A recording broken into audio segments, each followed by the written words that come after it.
respected Yashveer sir, NSS coordinators from various institutions, and dear volunteers. It is my proud privilege that I am amongst you to deliver a lecture on the life and teachings of Swami Vivekananda and their relevance to National Service Scheme. आप देखें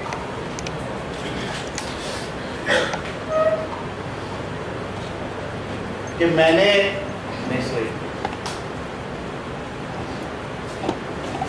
पहली चीज लिखी है, गमों की आंच पर आंसू उबाल कर देखो, बनेंगे रंग किसी पर डाल कर देखो, तुम्हारे दिल की टीस भी कम होगी जरूर किसी के पांव का कांटा निकाल कर।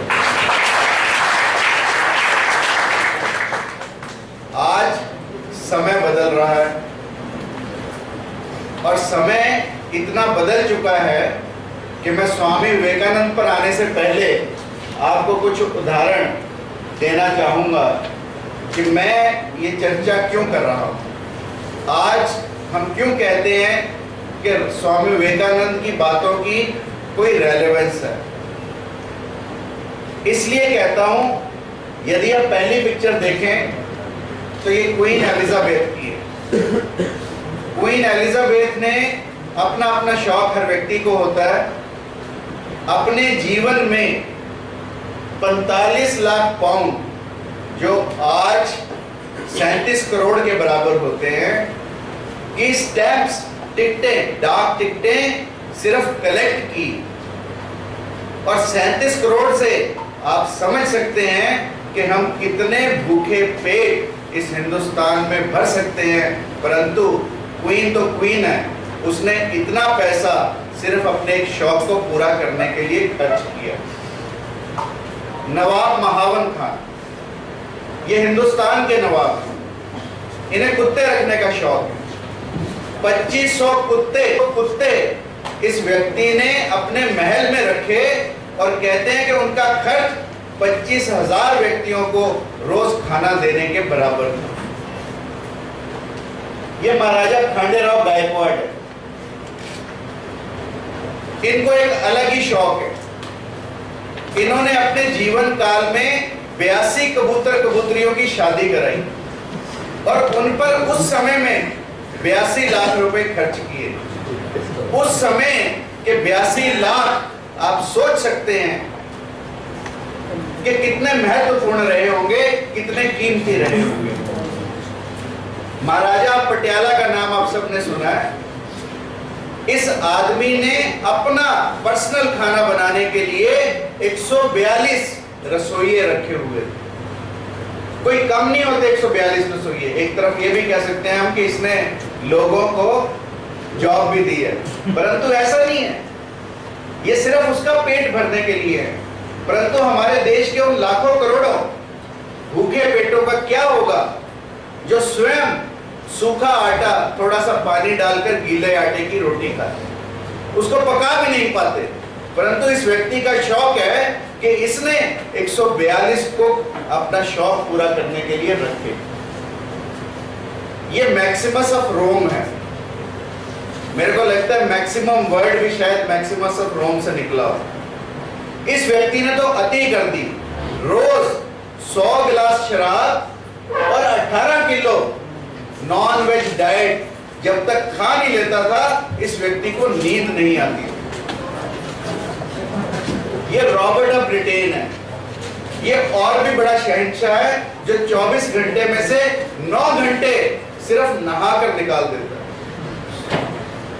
नेपोलियन की वाइफ जैसोफिन, इसको एक अजीब सा शौक था। ये स्ट्रॉबेरी जूस में रोज नहाती थी। ये नीरो की, राजा नीरो का नाम सुना आप लोगों ने, नीरो की पत्नी, इसने 450 गधियां, गधे की वाइफ, गधियां इसलिए रखी कि उनके दूध से रोज नहा सके। और क्लियोपैट्रा का नाम आपने सुना, विश्व सुंदरी थी, इसको भी यही शौक था, ये भी गधी के दूध से रोज नहाती थी।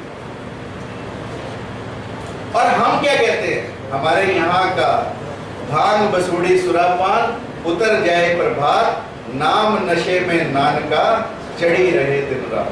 नाम सेवा में भी आप कह सकते हैं, नाम सेवा में नान का, चढ़ी रहे दिन रात। यानी कि यदि हम सेवा के कार्य करते हैं तो वो एक ऐसा नशा है जो कभी जीवन भर उतर नहीं सकता। इसलिए मैं आप सब लोगों को बधाई देना चाहता हूं कि आपने अपने जीवन के कुछ कीमती क्षणों में से कुछ क्षण लोगों की सेवा के लिए लगे। इसलिए आप सब बधाई के पात्र।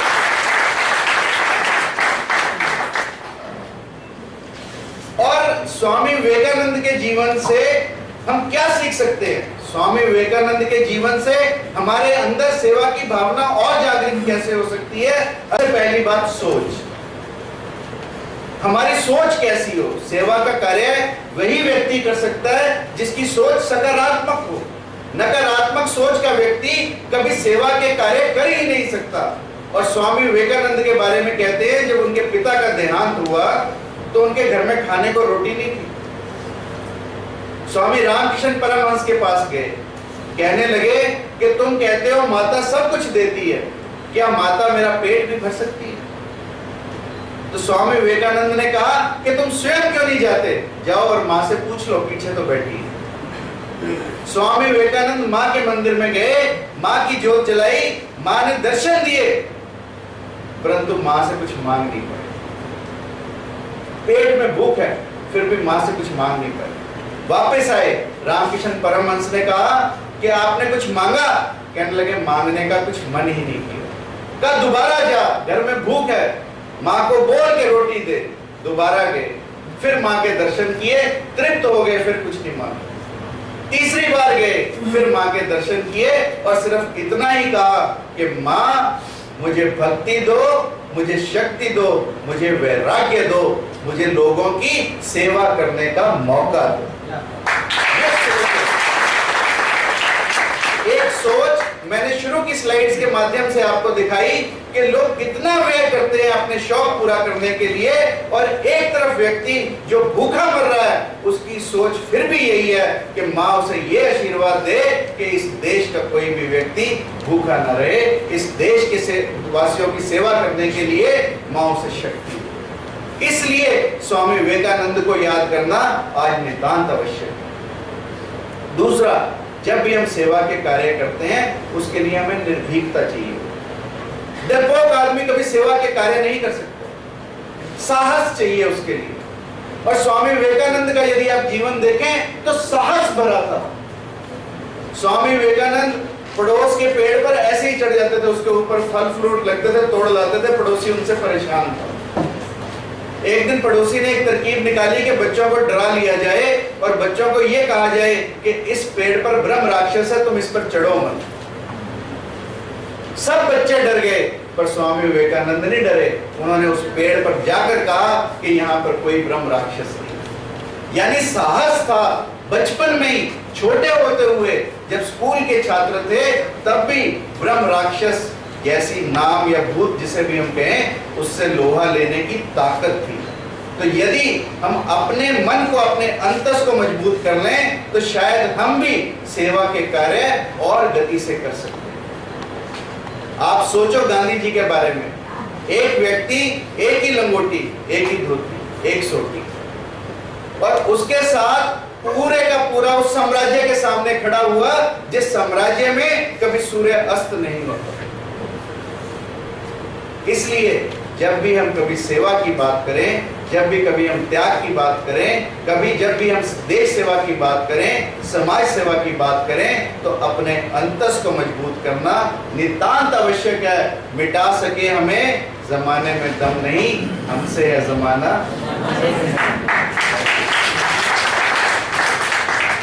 तीसरा, सेवा के कार्य वही व्यक्ति कर सकता है जिसमें अपने देशवासियों के लिए या अपने विश्ववासियों के लिए कोई भी थोड़ी सी सहानुभूति, थोड़ी सी ममता, थोड़ी सी करुणा और थोड़ी सी दया। जिस व्यक्ति के अंदर सहानुभूति नहीं है औरों के लिए, जिस व्यक्ति के अंदर दया या करुणा नहीं है औरों के लिए, वो सेवा के कार्य नहीं कर सकता। स्वामी जी का जीवन देखो कि ना केवल साथ रहते व्यक्ति के लिए सहानुभूति थी। कहते हैं एक दिन आश्रम में रात को उठे और रात को 2 बजे बरामदे में घूमने लगे, जैसे आपके बाहर बरामदा, और छाती पर हाथ रखे थे। लोगों ने सोचा कि शायद स्वामी जी को कोई दिल का दौरा पड़ा हो या स्वामी जी की छाती में कोई तकलीफ हो। उन्होंने उनसे पूछा, स्वामी जी कोई तकलीफ है क्या? तो स्वामी जी ने कहा, नहीं मुझे तो कोई तकलीफ नहीं, परंतु इस विश्व में कहीं ना कहीं कुछ लोग तकलीफ में जरूर हैं। तब लोगों ने उनकी बात को सच नहीं माना। जब सुबह हुई, लोगों ने रेडियो सुने या अखबार पढ़े या खबर आई, तो पता लगा कि फिजी में ज्वालामुखी फटा था जिसमें हजारों लोग मारे गए थे। और आप दिल देखो स्वामी विवेकानंद का कि फिजी में ज्वालामुखी फटे और पीड़ा हिंदुस्तान में बैठे स्वामी विवेकानंद के हो। ऐसा करुणा का भाव जिस दिन हमारे अंदर होगा, उस दिन हमारे सेवा के कार्य सफल होंगे, साकार होंगे। अन्यथा सेवा करने की कोई कीमत नहीं है जब तक हमारे अंदर करुणा का भाव नहीं। कहते हैं, है अंधेरे बहुत तुम सितारे बनो, डूबते के लिए तुम किनारे बनो। इस जमाने में बेसहारा बहुत है, तुम सहारा न लो।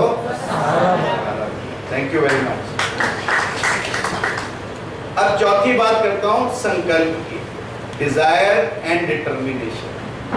जिस व्यक्ति के अंदर संकल्प की शक्ति ना हो, वो कोई सेवा के कार्य नहीं कर सकता। आप लोगों ने जब अपना कैंप शुरू किया होगा तो पहले दिन संकल्प लिया होगा कि इन 7 दिनों में हम ये कार्य करेंगे। और जब साथ भी आप कैंप्स लगाए, वैसे भी हफ्ते का हो, महीने का हो, जब भी हो, तो उसमें जब हम अपने उद्देश्य सेट करते हैं, हम संकल्प लेते हैं कि इन दिनों में हम ये कार्य पूर्ण करेंगे। और जब तक हमारे अंदर संकल्प शक्ति ना हो, कोई स्ट्रॉन्ग डिजायर या डिटर्मिनेशन ना हो, तब तक हम कोई कार्य कर नहीं सकते। हमारे अंदर एक बर्निंग डिजायर होना चाहिए, जैसा स्वामी विवेकानंद के अंदर था। समुद्र के किनारे खड़े हैं, पूरा भारत का भ्रमण कर लिया, पूरे भारत की दशा को देख लिया कि कितनी दुर्दांत दशा है इस हिंदुस्तान की। और उसके बाद समुद्र पूरे उफान पर है, सामने एक शिला दिखाई दी, बिना अपनी जान की परवाह किए समुद्र में कूद गए और उस शिला पर जाकर बैठ गए। 3 दिन बिना कुछ खाए, बिना कुछ पिए, भूखे प्यासे इस देश की दशा और दिशा के बारे में चिंतन किया स्वामी विवेकानंद ने। और उसके बाद फैसला किया कि इस देश की दशा को सुधारने के लिए सबसे पहले मैं इस देश के वेदांत को पूरी दुनिया को समझाऊंगा, ताकि जब पश्चिम से हवा पूर्व में आएगी तब मेरे देशवासी ये समझ पाएंगे कि हमारा आत्म स्वरूप क्या है, हम क्या हैं और क्या होंगे। ये सब बातें स्वामी विवेकानंद ने एक संकल्प लिया और उसी संकल्प वाले स्थान पर आज स्वामी विवेकानंद रॉक मेमोरियल बना हुआ है, जिसको लोग रोज दर्शन के लिए लाखों लोग जाते हैं, क्योंकि उस शिला में ही संकल्प है। इसलिए जब भी आप कोई कार्य करने लगे, चाहे वो सेवा का कार्य हो या अपने जीवन का कोई भी कार्य हो, आप एक संकल्प लें। बिना संकल्प के कोई भी कार्य, चाहे छोटा हो या बड़ा हो, संपन्न नहीं हो सकता। और स्वामी जी के बारे में कहते हैं, संकल्प की शक्ति कोई ये नहीं था कि जवानी में है, बचपन से संकल्प की शक्ति थी। इंदौर में व्याकरण पढ़ाने के लिए एक संस्कृत के टीचर के पास गए, तो संस्कृत के टीचर ने पहले दिन पाणिनि व्याकरण का एक सूत्र बताया, स्वामी जी को याद नहीं। दूसरे दिन बताया, याद नहीं हुआ। तीसरे दिन बताया, याद नहीं हुआ। टीचर सोचे किस मूर्ख से वास्ता। टीचर ने कहा, तुम्हें बुद्धि है भी कि नहीं। उस दिन बात ने कुछ होता, उस दिन संकल्प लिया और 3 दिन के बाद उस टीचर के सामने गए। पहला सूत्र तो क्या, पूरी पाणिनि की व्याकरण याद। ये संकल्प। फिर अगली बात, एलोक्वेंस, यानी सेवा के जो कार्य करे, जो व्यक्ति भी सेवा के कार्य करे, जो व्यक्ति भी एनएसएस के कैंप में आए, उन्हें अपने बोलने की शक्ति, बढ़ाना चाहिए। आप सोचो 4 शब्द, मेरे अमेरिकी बहनों और भाइयों, जादू कर दिया पूरे शिकागो में, फिर पूरे अमेरिका में और पूरे विश्व में। क्योंकि लफ्जों में ही जान होती है, इन्हीं से दुआ, इन्हीं से अजान होती है। इसलिए मेरे भाइयों, यदि हम अपने अंदर अच्छे वक्ता के गुण पैदा ना करें तो हमारे सेवा के कार्य भी बेकार हो जाए। क्योंकि सेवा के कार्य करने के लिए आपके अंदर नेतृत्व की क्षमता होनी चाहिए, और नेतृत्व वही व्यक्ति कर सकता है जो एक अच्छा वक्ता है। स्वामी विवेकानंद के जीवन से हम सीखते हैं कि उनके भाषणों में एक जादू था। लोग देखते के देखते रह जाते थे, सुनते के सुनते रह जाते थे, मुंह खुले रह जाते थे। सिर्फ एक बोलने की शक्ति जिसने जादू किया स्वामी विवेकानंद को सारे विश्व में मशहूर कर दिया। इसलिए दोस्तों, जब भी आप एनएसएस के कैंप्स लगाएं, उसमें debates, declamations, poetry recitation, extempore speaking, इसमें ज़रूर बढ़ावा दें ताकि आपके अंदर सेवा के कार्यों के साथ नेतृत्व की क्षमता बढ़े और वक्ता बनने की क्षमता बढ़े। फोकस, जब भी हम कोई कार्य करें उसके लिए अपने ध्यान को केंद्रित करना नितांत आवश्यक है। यदि हम फोकस नहीं करते किसी भी चीज पर, मान लो मैं अब यहाँ पर बोल रहा हूं और अगर आप अपनी आत्मा से मुझे नहीं सुन रहे तो मेरे शब्द केवल ध्वनि है आप लोगों के लिए। You are only hearing, you are not listening. ये फर्क है हियरिंग और लिसनिंग। यदि आप ध्यान पूर्वक कोई भी कार्य को करेंगे तो हमारे अंदर शक्ति और पैदा होने लगेगी। अब स्वामी जी के जीवन में अनेक उदाहरण हैं। मैं कुछ ही 1-2 उदाहरण आपको देना चाहूंगा कि जैसे स्वामी जी अमेरिका के किसी शहर में घूम रहे थे तो उन्होंने देखा कि कुछ बच्चे रिवॉल्वर से पिस्टल से कुछ निशाना लगा रहे हैं और उनका निशाना ठीक स्थान पर लग नहीं रहा। जब उनका निशाना ठीक स्थान पर नहीं लगा तो स्वामी जी हंसे। तो बच्चे हैं, उन्होंने कहा साधु, धोती वाला, अंगोछे वाला, तू क्या पिस्टल चलाएगा? तू हमें बता रहा है, तू हम पर हंस रहा है कि पिस्टल कैसे चलाई जाए। ये ले रिवॉल्वर और चला के दे। स्वामी जी ने वो पिस्टल ली और उसकी 6 की 6 गोलियां बुल में लगे। बच्चे बड़े हैरान हुए। उन्होंने कहा स्वामी जी, आपने पहले भी पिस्तौल चलानी जरूर सीखी होगी।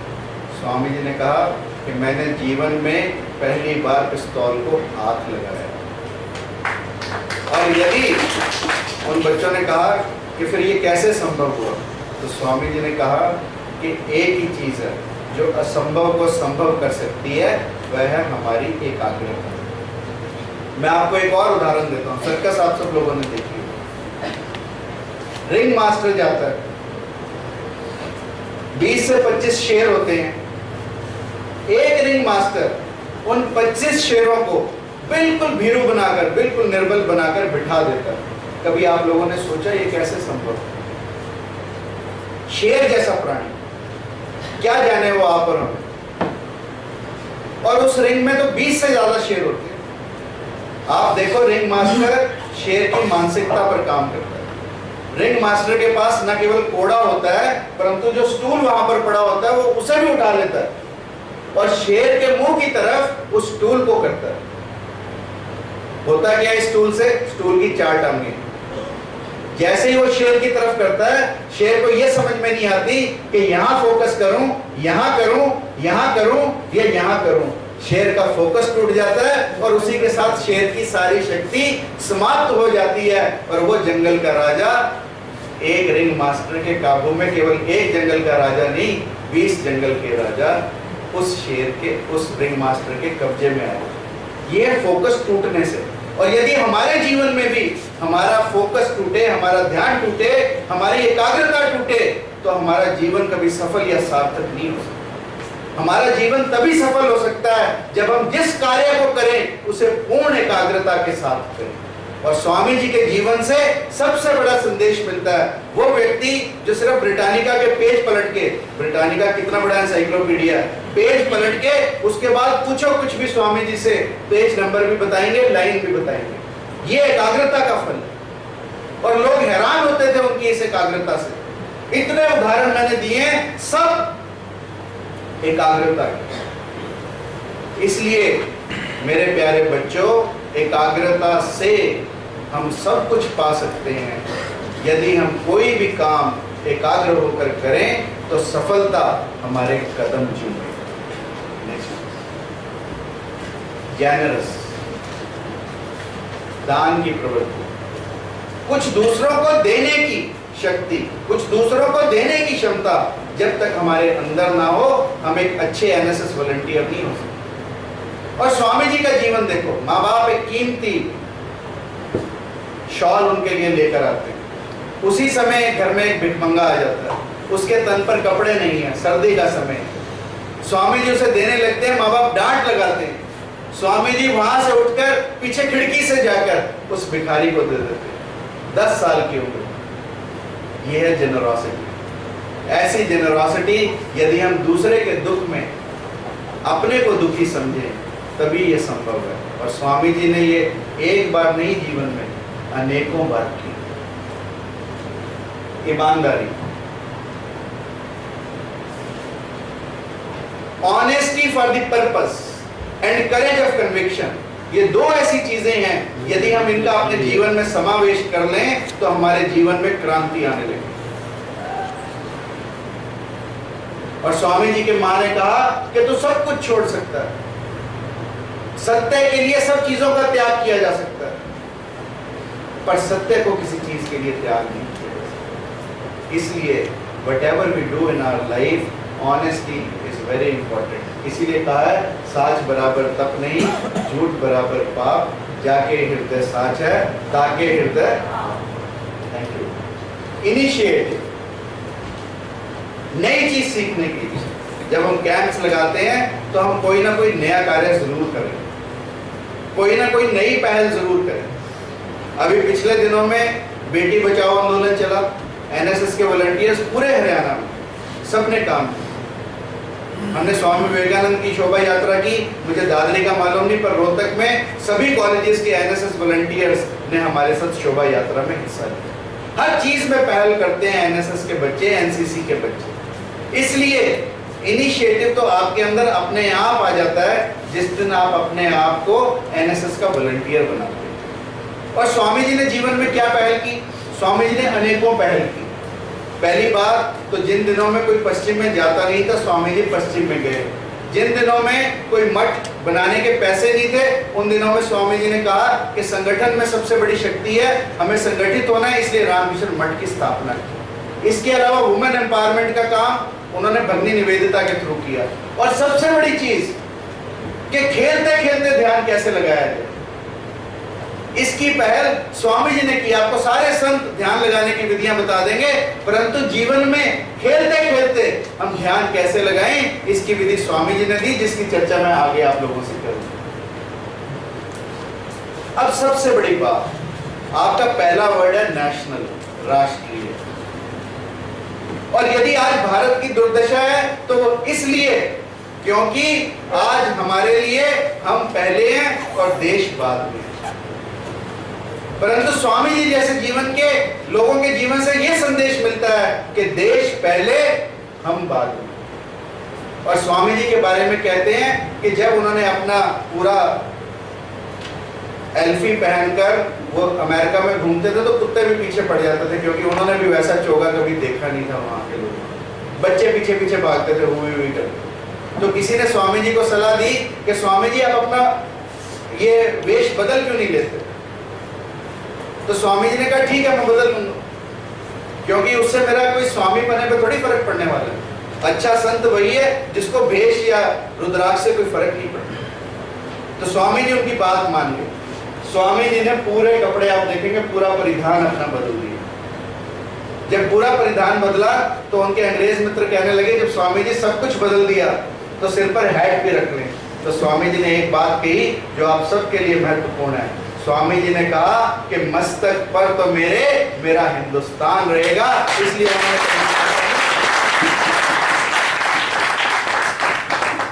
यह है राष्ट्रीयता।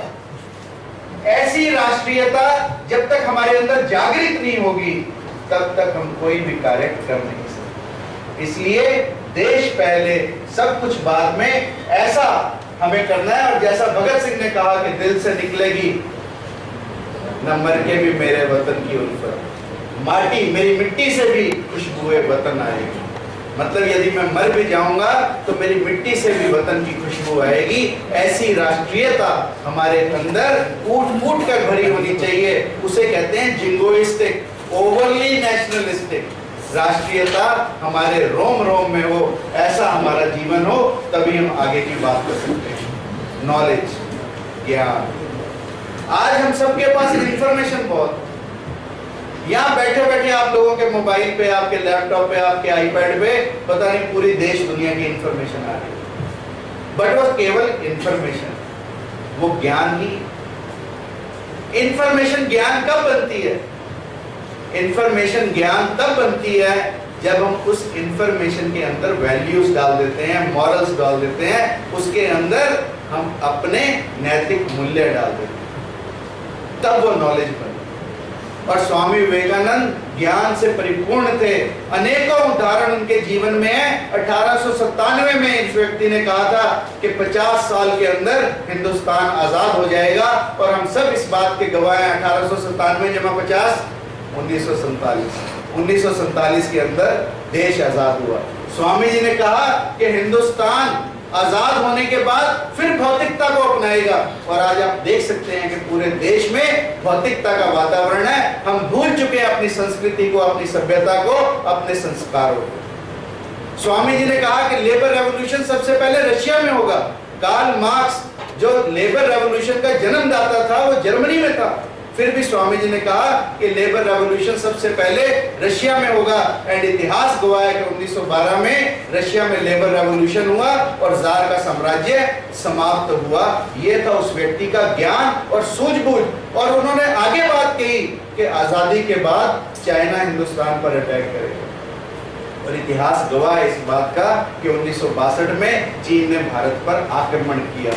और इसके अलावा जब स्वामी रामकृष्ण परमहंस के पास केशव चंद्र सेन और विजय गोस्वामी जैसे लोग मिलने गए, जो उस समय के सबसे बड़े ज्ञाता थे, सबसे बड़े नॉलेजेबल पर्संस थे, तो स्वामी विवेकानंद ने कहा कि केशव चंद्र सेन के अंदर तो केवल एक सूर्य जल रहा है, परंतु विवेकानंद के अंदर ज्ञान के ऐसे 18 सूर्य जल रहे हैं। ये है स्वामी विवेकानंद का ज्ञान। ऐसा ज्ञान हमें प्राप्त करना है ताकि हमारे जीवन में बदलाव आ सके। मेरा वफादारी कैसी है? स्वामी विवेकानंद मां शारदा से अनुमति लेने गए कि मां मैं विदेश में जाना चाहता हूं, मुझे अनुमति दो। मां ने ऐसे चलते चलते हाथ में चाकू पकड़ा दिया और फिर वापस चाकू मांग लिया। स्वामी जी ने चाकू का जो तेज हिस्सा था वो अपनी तरफ रखा और जो ब्लंट हिस्सा था, जो दूसरा उसकी बट थी, वो मां की तरफ देकर वापस किया। इतने से इशारे से मां समझ गई। मां ने कहा कि तेरे अंदर अब वो क्षमता है कि तू दुख अपनी तरफ लेगा और सुख दूसरों को देगा। जा विजयी भव, तू जा बेटा और तू कामयाब होगा, तू सफल होगा। अब विदेश तो क्या, तू कहीं पर जाने की अनुमति मांगेगा तो वो अनुमति तुझे। ये है निष्ठा दूसरों के प्रति। और रविंद्रनाथ टैगोर ने कहा रोमारोला से कि यदि आपने भारत को देखना है तो केवल विवेकानंद को देखना। और आज मैं पुनः आप लोगों से निवेदन करता हूं बड़ी विनम्रता से कि यदि आप भारत को जानना चाहते हो तो केवल विवेकानंद को पढ़ लो। आपकी सृष्टि भी बदलेगी और आपकी दृष्टि भी बदलेगी। This is the outcome of Swami Vivekananda. ऐसी निष्ठा हमारे अंदर होनी चाहिए। मेडिटेशन की बात मैंने आप लोगों से की, एकाग्रता से थोड़ी सी भिन्न है ये मेडिटेशन। थोड़ी थोड़ी मेडिटेशन हम सब लोगों को करनी चाहिए, क्योंकि ये एक ऐसी अवस्था है जिसमें हमारे बड़े से बड़े कष्ट भी दूर हो जाते हैं। स्वामी विवेकानंद के बारे में कहते हैं कि बचपन में जब बैठे थे तो सब बच्चे ध्यान कर रहे थे। इतने में एक सांप आया फुंकारता हुआ। बाकी सब बच्चों का तो कोई ध्यान नहीं था, वो फटाफट उठे, सांप की फुंकार सुनी और भाग गए। जैसे मैं कहूँ अभी कि इस कमरे में आग लगी है तो सब उठकर भाग जाएंगे। ऐसे ही सांप की फुंकार सुनी, सब लोग भागे, परंतु स्वामी विवेकानंद ध्यान मगन रहे। नाग आया, फुंकार खत्म, उनके शरीर के ऊपर से निकलता हुआ, गले में लिपटता हुआ वापस चला गया। ये है ध्यान की ताकत। और मैं आपको एक छोटा सा किस्सा और सुनाना चाहूंगा ध्यान का। उमर खयाम के बारे में आपने सुना होगा, बहुत बड़े सूफी संत थे। एक दिन जंगल से जा रहे थे, रास्ते में नमाज का समय हुआ, नमाज पढ़ने लगे। जब नमाज पढ़ने का समय हुआ, नमाज पढ़ने लगे, इतने में एक शेर सामने से आ गया और उमर खयाम का एक शिष्य भी उनके साथ था। जैसे ही शेर को देखा, वो शिष्य पेड़ पर चढ़ गया, परंतु उमर खयाम विचलित नहीं हुए, ध्यान में मगन रहे, अपनी नमाज पढ़ते रहे। और शेर आया, सामने उनके बैठा और वापस चला गया। जब शेर वापस चला गया, उनकी नमाज समाप्त हुई, तो शिष्य भी नीचे उतर आया, दोनों आगे चलने लगे यात्रा में। थोड़ी देर के बाद शिष्य ने आवाज सुनी कि उमर खयाम ने जोर से अपने गाल पर एक तमाचा मारा। और जैसे ही तमाचा लगा गाल पर, शिष्य ने पूछा, गुरुजी क्या हुआ? तो उमर खयाम ने कहा, कुछ नहीं, एक मच्छर था। तो शिष्य ने कहा, बड़ी हैरानी की बात है गुरुदेव, जब शेर आया आप विचलित नहीं हुए, एक छोटा सा मच्छर आया और आप इतने विचलित हो गए कि आपने अपने आप को तमाचा मार दिया। तो उमर खयाम ने कहा कि जब शेर आया मैं उसके साथ था, और जब मच्छर आया मैं तेरे साथ था, ये फर्क है।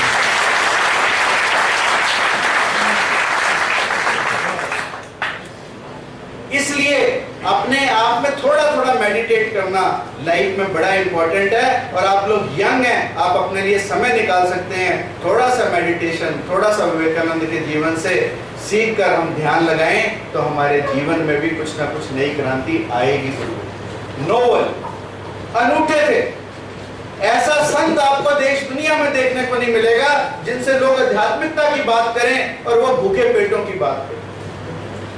हितवादी पत्रिका के संपादक थे देवस्कर, उनके पास गए, धर्म की चर्चा करें बार बार, और स्वामी जी अपने देश के भूखों की बातें करने लगे। तो देवस्कर को लगा कि स्वामी जी को इस धर्म की कोई नॉलेज ही नहीं है, हिंदुस्तान के धर्म को जानते ही नहीं है। उन्हें लगा कि ये ऐसे ही महात्मा बन गए। तो स्वामी जी ने कहा कि जब तक मेरे देश का एक भी कुत्ता भूखा है, उसको रोटी देने से बड़ा धर्म इस दुनिया में हो नहीं।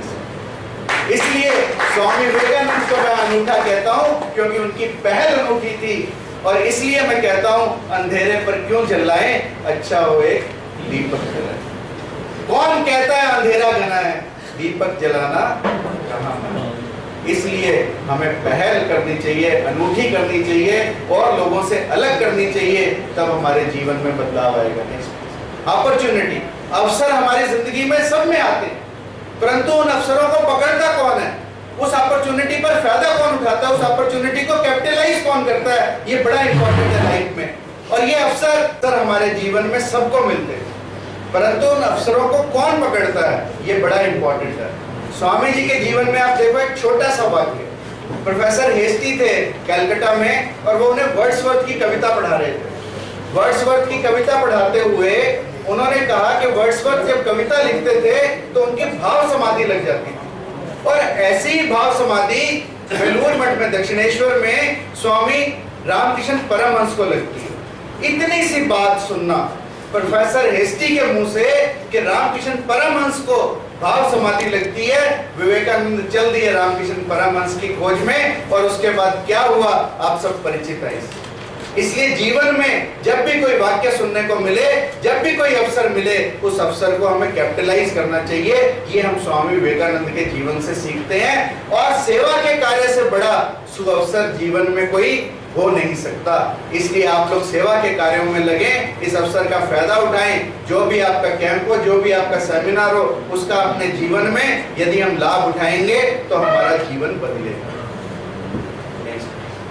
पोटेंशियल, हमारे हर व्यक्ति के अंदर, हर के अंदर सुप्त शक्तियां, उन सब सुप्त शक्तियों को जगाने का काम स्वामी विवेकानंद ने किया उस समय इस भारत में, जब इस भारत में गुलामी की जंजीरें सब लोग बंधे हुए थे।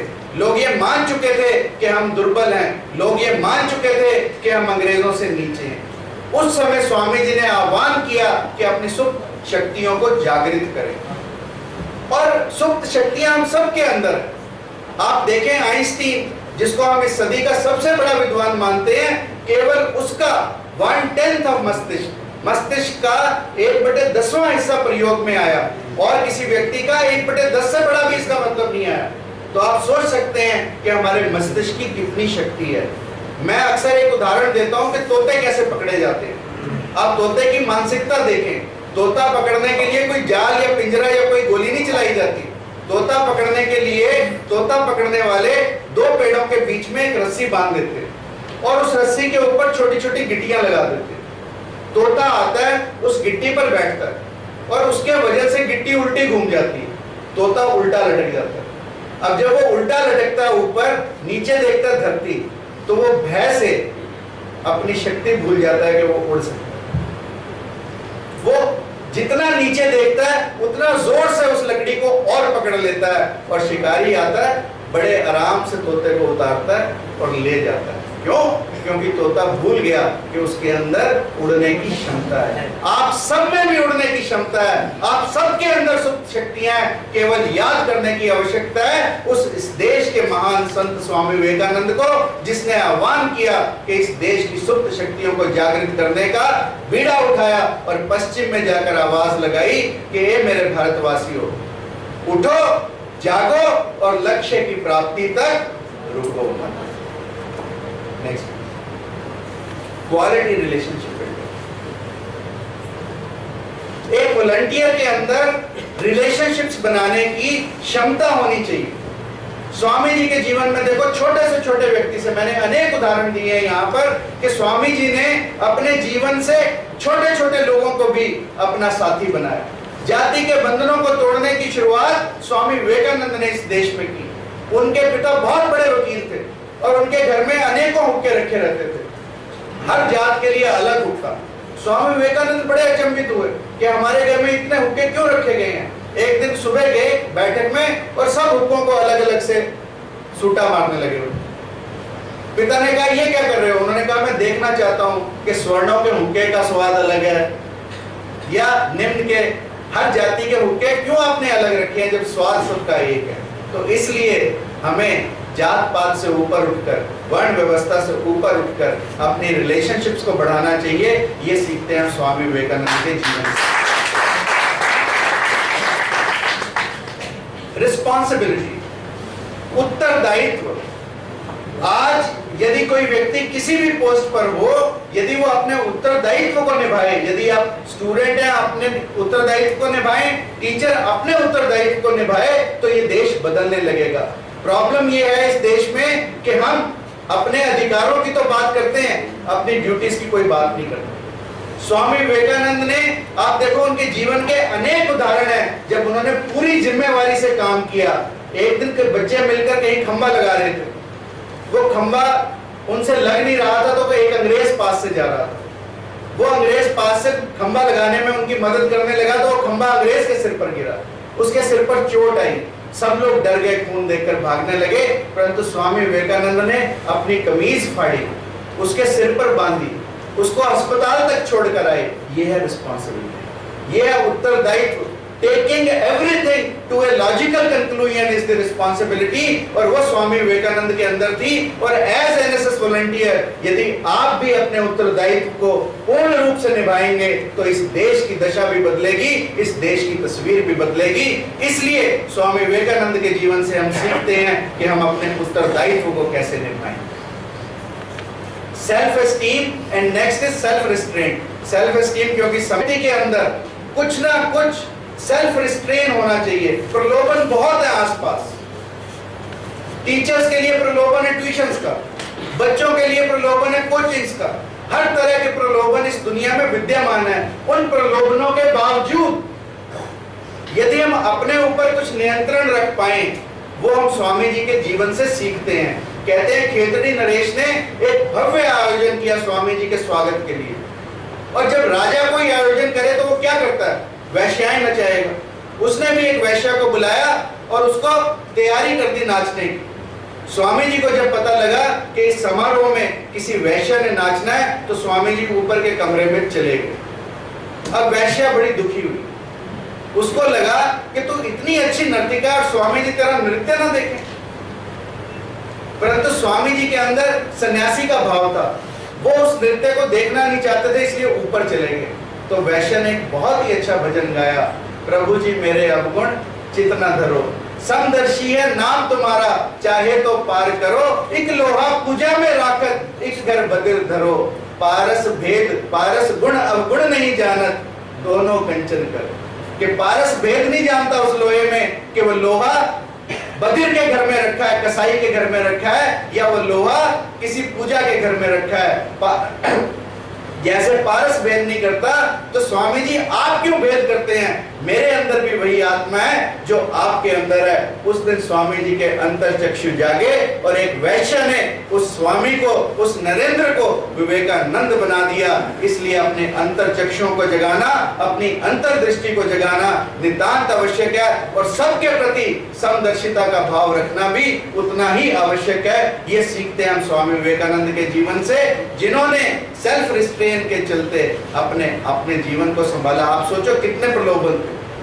और इस व्यक्ति को जब ये पश्चिम से पूर्व में आए तो पत्रकारों ने पूछा कि स्वामी जी अब तो अमेरिका जैसे देशों में इतनी सुख सुविधाओं में रहने के बाद आपको भारत अच्छा नहीं लगता होगा? तो स्वामी जी ने कहा कि देखो, जब मैं यहां से गया था तो मैं अपने देश से प्यार करता था, और इतने साल मैं बाहर की धरती पर रहा तो मुझे समझ में आया, और अब मैं भारत से केवल प्यार ही नहीं, भारत की पूजा करता हूं और भारत की जगह तीर्थ स्थान मानता हूं। ये है स्वामी जी का संदेश आप सब लोगों के लिए। टेस्टिंग हर व्यक्ति को। हिंदुस्तान में प्रथा क्या है कि हम किसी को भी गुरु बना लेते हैं, क्योंकि यहाँ पर भीड़ तंत्र है, भेड़ चाल है। लोग पीछे पीछे चलते हैं कि यार उस स्वामी के बड़ी भीड़ आ रही है तो हम भी चले, बिना जाने कि उस स्वामी के अंदर कुछ है भी या नहीं। स्वामी विवेकानंद उन व्यक्तियों में से नहीं थे। उन्होंने स्वामी रामकृष्ण परमहंस को गुरु बनाने से पहले उनकी परीक्षा ली कि उनमें विरक्ति भाव है भी या नहीं। तो हम भी कोई कार्य करें तो उसकी परीक्षा जरूर लें, खटका के जरूर देखें उस चीज को। स्वामी विवेकानंद एक दिन गए, रामकृष्ण परमहंस उठकर गए, उन्होंने उनके बिस्तर के नीचे एक सिक्का रख दिया। रामकृष्ण परमहंस वापस आए, उस तख्त पर बैठे तो बड़े अनकंफर्टेबल हुए, बैठा नहीं गया, पीड़ा होने लगी, उठे और फिर उस बिस्तर को छंडवाया, देखा तो नीचे सिक्का पड़ा था। उस दिन विवेकानंद को मालूम हुआ कि रामकृष्ण परमहंस के अंदर कितना विरक्ति भाव है कि बिस्तर के अंदर भी कोई सिक्का छुपा जाए तो उस सिक्के के प्रति भी कोई लालसा है। ऐसी लालसा पेट भरने तक तो पैसे की आवश्यकता है, हमें रखनी चाहिए, परंतु आवश्यकता से अधिक धन रखना वो हमारे लिए अच्छा नहीं। इसलिए स्वामी जी के जीवन से हम संदेश लेते हैं कि हम कोई भी काम करें उसको पूर्ण रूप से, चाहे हमें अपना गुरु ही क्यों ना बनाना हो, पूरा टेस्ट करके, पूरा ठोक बजाकर उस काम को करें। नेक्स्ट, अंडरस्टैंडिंग, विवेक, हर चीज को गहराई तक जाने। Hold the things by root, it is very important. और यदि हम गहराई तक नहीं जाते तो थोड़ी थोड़ी चीजें रह जाती हैं। कहते हैं कि आज लोगों के पास असीम इंफॉर्मेशन है, पर सब सही है, गहराई में किसी के पास नहीं है। लॉरेंस नाम का एक फिलोसोफर था, उसने राजस्थान में बहुत काम किया। उस व्यक्ति के बारे में कहते हैं कि उसने एक योजना बनाई कि क्यों ना मैं राजस्थान के कुछ लोगों को पेरिस घुमा कर लाऊं। वो राजस्थान के लोगों को पेरिस घुमाने ले गया, 15 लोगों का एक ग्रुप बनाकर पेरिस ले गया और एक अच्छे 5 स्टार होटल में उसने उनको जाकर छोड़ दिया। और अगले दिन कहा कि कल हम आईफल टावर देखने चलेंगे, सुबह 11 बजे बस तैयार मिलेगी, अब तैयार होकर आ जाए। 11 बज गए, 12 बज गए, 1 बज गया, 2 बज गया, 5 बज गए, कोई नीचे नहीं आया। वो ऊपर गया देखने तो उसने देखा कि सब टूटियां चलाकर नहा रहे हैं, क्योंकि राजस्थान का आदमी पानी नहीं मिला, पानी मिला तो वो नहाने में ही अपना समय बिता रहा, उसके लिए तो वही पेरिस है। इस तरह से वो रोज समय दे पर कोई नीचे आए ही ना, सब सिर्फ नहाने में लगे हुए हैं। 14 दिन बीत गए, जाने का समय वापस आया। उसने कहा भाई अब समय हो गया, आज की फ्लाइट है, तुम तैयार होके सब वापस आ जाओ। सब नीचे आए, फिर वापस चले गए। उसने कहा ये क्या हुआ, कोई सामान भूल गए होंगे। वापस आए तो उसने देखा कि उन सब के हाथ में टूटियां थी। उनको लगा कि ये तो जल है,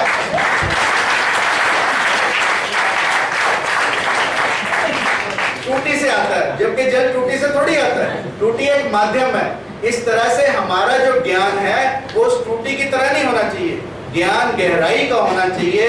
ये हम स्वामी विवेकानंद के जीवन से सीखते हैं कि हमारे अंदर बिना विवेक जागे हम कोई कार्य ना करें, हमारे अंदर विवेक जागृत हो तभी हम उस कार्य को करें।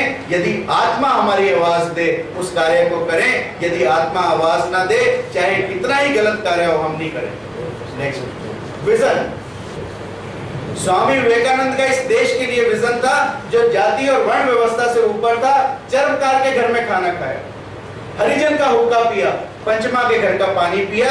ये है स्वामी विवेकानंद हम सब के लिए, और इसी चीज को अपनाएं। मैं जान सेवा का कार्य यदि आदमी हर चीज से ऊपर उठकर करे तो अपने व्यक्ति अपने जीवन में ऊंचाइयों को पा सकता है, बुलंदियों को पा सकता है।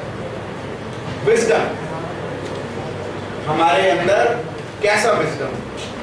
ऐसा विजडम होना चाहिए जो दूसरे के जीवन को बदल दे। स्वामी विवेकानंद के जीवन के अनेक ऐसे उदाहरण हैं जब उन्होंने दूसरों के जीवन को बदला। आप पिक्चर में देखेंगे है रॉकेफेलर। आज हम रॉकफेलर फाउंडेशन का नाम सुनते हैं, जैसा रेड क्रॉस का नाम सुनते हैं, ऐसा ही रॉकेफेलर फाउंडेशन का मल्टी बिलियनियर फाउंडेशन है। और इस व्यक्ति के पास billions and billions, tons and tons of पैसा था, जो कमरे के कमरे भर दो तो पैसा समाप्त ना हो। रॉकेफेलर उस समय का बिलियनियर था, अमेरिका का। किसी ने कहा स्वामी जी से एक झलक मिली। स्वामी जी से मिलने गया, स्वामी जी ने उसके जीवन के कई पहलू बताए, क्योंकि अशांत था, पैसा बहुत था पर अशांत था। स्वामी जी ने उसके जीवन के कई पहलू जैसे ही वो कमरे में प्रवेश किया उसके बारे में बता दिए। रॉकेफेलर इतना इंप्रेस हुआ, घर वापस गया, ब्लैंक चेक लाकर स्वामी जी के चरणों में रख दिया और कहा स्वामी जी इस पैसे से जो चाहो वो करो। तो स्वामी जी ने आशीर्वाद दिया कि मैंने क्या करना है, तू ही कर। तू अब तक तूने बहुत धन कमाया परंतु अब तू सेवा के कार्यों में लग। और वहां से रॉकेफेलर फाउंडेशन की शुरुआत हुई। और प्रेरणा किसकी थी? स्वामी विवेकानंद, मैडम कालवे थी, एक ऐसी ओपेरा सिंगर जो विश्व विख्यात थी परंतु मन अशांत था। 3 बार सुसाइड करने की कोशिश की, आत्महत्या करने का प्रयास किया 3 बार। फिर किसी ने कहा स्वामी विवेकानंद से मिल। स्वामी विवेकानंद ने जैसे ही उसने प्रवेश किया उसके जीवन के कई पहलुओं के बारे में बताया और कहते हैं कि मैडम कालवे का जीवन उसके बाद बदलने लगा। और जो औरत आत्महत्या करने के लिए तैयार थी उसके बाद विश्व विख्यात इतनी बुलंदियां छुई उसने जितनी किसी ओपेरा सिंगर ने आज तक अपने जीवन में नहीं पाई। ये है विजडम। ये है जब हम किसी के जीवन को बदल सकते हैं, किसी के जीवन को प्रभावित कर सकते हैं। ऐसा विजडम हमारे अंदर होना चाहिए, तभी हम सेवा के कार्यों में अग्रसर हो सकते हैं। X-ray discipline. कोई भी वॉलंटियर हो और वॉलंटियर हो ना हो, कोई भी व्यक्ति हो, उसके जीवन में अनुशासन का होना नितांत आवश्यक है। जिस व्यक्ति के जीवन में अनुशासन नहीं है वह व्यक्ति जीवन में कभी सफल नहीं हो सकता। और स्वामी जी के जीवन का अनुशासन देखो, जब जाने लगे अमेरिका, शिकागो में धर्म सम्मेलन में भाग लेने के लिए तो धन ही धन इकट्ठा हुआ, परंतु उस धन के ढेर में से स्वामी जी ने थोड़ा सा धन जो यात्रा के लिए पर्याप्त था उतना ही लिया। कितने लोग आज ऐसा कर सकते हैं?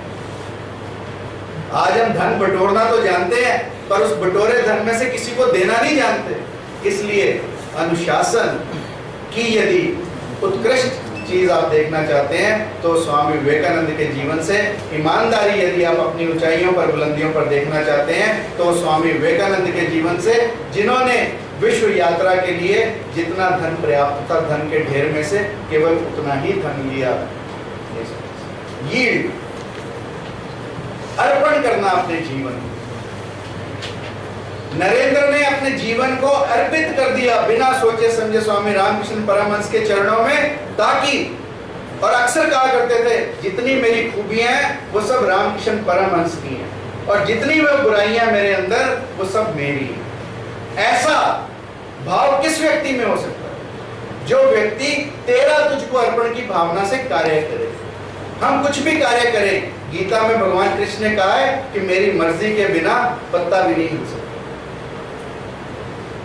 और यदि हम कोई भी कार्य करें और उसको परमात्मा को अर्पित ना करें, अपने गुरुजनों को अर्पित ना करें, अपने माता पिता को अर्पित ना करें, तो वो कार्य केवल हमारे ईगो की बढ़ोतरी कर सकता है, हमें सफलता की ऊंचाइयों तक नहीं ले जा सकता। इसलिए अपने जीवन में अपने कार्य को दूसरे को अर्पित करना और परमात्मा के प्रति अटूट विश्वास रखना, यह नितांत आवश्यक है। जापान में आप देखो, एक समुराई समुदाय है। समुराई जानते हैं आप? योद्धा लोग होते हैं समुराई। तो वो समुराई समुदाय है, उसकी नई नई शादी हुई, अपनी बीवी को बोट में घुमाने ले गया। बोट में घुमाने लेके गया, रास्ते में तूफान आ गया, किश्ती में जितने लोग थे सब इधर उधर से भागे, परंतु वो समुराई बड़ी आसानी से, बड़े आराम से, शांति से बोट में बैठा रहा, नाव में बैठा रहा, हिला तक। पत्नी कहे, तुम कैसे पति हो? सब लोग भाग रहे हैं अपनी जान बचाने के लिए और तुम बैठे हो, हिलते भी नहीं। समुराई ने झट से, समुराई तो समुराई है ना, गुस्सा आया, तलवार निकाली और पत्नी की गर्दन पर रखी। पत्नी हंसने लगी, जैसे सही हंसी। तो उस समुराई ने कहा कि तू हंसी क्यों? उसने कहा, जब तलवार तेरे हाथ में है तो मेरा हंसने के अलावा और मैं कर क्या सकती हूँ?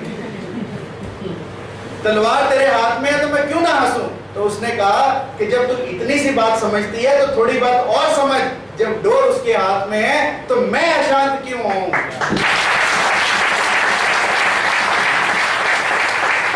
डूबने का डर अगर मुझे हो तो क्यों हो? मैं तेरा, सागर तेरा, कश्ती तेरी और साहिल भी तेरा। इसलिए मैं डूबने से नहीं डरता। और जिस दिन हमारा विश्वास परमात्मा के अंदर होने लगता है, उस दिन हमें कोई डुबो भी नहीं सकता। नेक्स्ट, लास्ट जिपिंग का संदेश क्या है? आखिरी संदेश, अपने आत्म स्वरूप को जानना और अपने आत्म स्वरूप को जानकर अपने अज्ञान को दूर करना। मैंने आप लोगों से चर्चा की सुप्त शक्तियों की, और यही स्वामी विवेकानंद का संदेश है कि हमारे हर व्यक्ति के अंदर, हर छात्र के अंदर, हर महिला के अंदर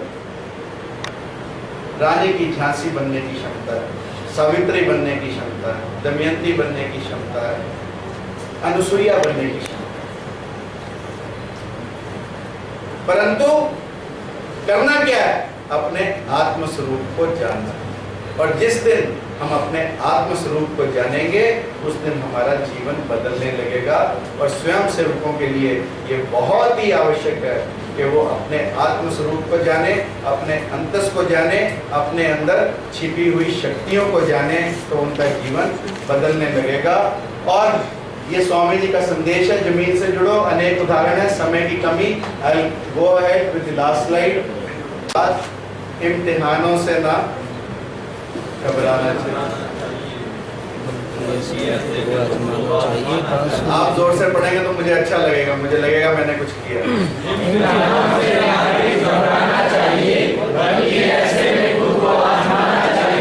बांसुरी की जिंदगी जैसी हो जिंदगी में, लाख गम हो सीने में फिर भी रूठना ना चाहिए।